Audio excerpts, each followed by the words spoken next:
On parle souvent dans ce journal du malaise des enseignants. Face à des élèves difficiles, des parents parfois menaçants, ils dénoncent le manque de soutien de leur hiérarchie, le fameux pas de vague. Un professeur de Seine-Saint-Denis a décidé de raconter en BD ces cas d'école. Des histoires vraies, souvent ubuesques, mais aussi parfois dramatiques. Élise Ferré, Mathieu Caillot. En quelques coups de crayon, un visage familier apparaît, celui de Christine Renon. Le suicide de cette directrice d'école maternelle à Pantin date d'1 an. Pour Christophe Tardieu, dessinateur et instituteur en Seine-Saint-Denis, c'est un cas d'école. L'exercice du métier est de plus en plus difficile, une surcharge de travail, une perte de considération qu'a pointé Christine Renon dans ses courriers au moment de son suicide et qui rend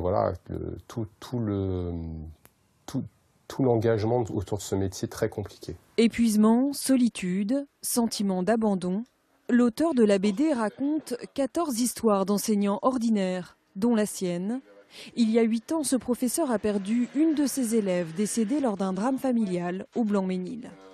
C'est vrai que ça a été un événement particulièrement violent pour moi à titre personnel parce que j'ai pris conscience de l'absence totale de la hiérarchie et surtout du fait que au-delà de la souffrance des enseignants, de la souffrance des enfants, on cherchait surtout en premier lieu à ce que l'école continue, à ce que le service continue et qu'il n'y ait pas de vague autour d'un événement dramatique comme celui-là. Le ministre de l'Éducation nationale signe l'épilogue. Avec son parcours, son austérité budgétaire, son silence, Jean-Michel Blanquer est invité à revoir sa copie.